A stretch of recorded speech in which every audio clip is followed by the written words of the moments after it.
ಮಾತಾಡೋರು ನಿನ್ನ EMI ಕಟ್ತಾರ, ಜೀವನದಲ್ಲಿ ಸೋತಿದ್ದಾಗ ಬೆನ್ ತಟ್ತಾರ, ಹೊಟ್ಟೆ ಹಸಿ ಅಂತ ಅಂದಾಗ ಊಟ ಹಾಕ್ತಾರ, ಶನಿವಾರ ಸಂಜೆ ಖರ್ಚು ಕಾಸು ಕೊಡ್ತಾರ. ಇಟ್ಸ್ ಓಕೆ ನಿಂಗ್ ತುಂಬಾ ಜನ ಫ್ರೆಂಡ್ಸ್ ಇಲ್ಲ ಅಂದ್ರು ಓಕೆ, ನೀನ್ ಹಾಕೋ ಪೋಸ್ಟ್ ಲೈಕ್ಸ್ ಇಲ್ಲ ಅಂದ್ರು ಓಕೆ, ನಿನ್ ಜೇಬಲ್ ನಯ ಪೈಸಾ ಇಲ್ಲ ಅಂದ್ರು ಓಕೆ, ಜೀವನ ನಡೀತದೆ ಆಲ್ ಓಕೆ.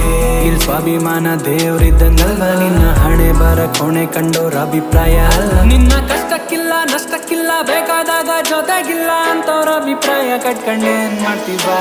ಹ್ಯಾಪಿಯಾಗಿದೆ ಹ್ಯಾಪಿಯಾಗಿದೆ ಜೀವನದಲ್ಲಿ ನನಗೆ ಈಗ ಖುಷಿಯಾಗಿದೆ. ಹ್ಯಾಪಿಯಾಗಿದೆ ಹ್ಯಾಪಿಯಾಗಿದೆ ಜೀವನದಲ್ಲಿ ನನಗೆ ಈಗ ಖುಷಿಯಾಗಿದೆ. ಹ್ಯಾಪಿಯಾಗಿದೆ ಹ್ಯಾಪಿಯಾಗಿದೆ ಜೀವನದಲ್ಲಿ ಏನೇ ಬಂದ್ರು ಖುಷಿಯಾಗಿದೆ ಅನ್ಕೋ. ಹ್ಯಾಪಿಯಾಗಿದೆ ಹ್ಯಾಪಿಯಾಗಿದೆ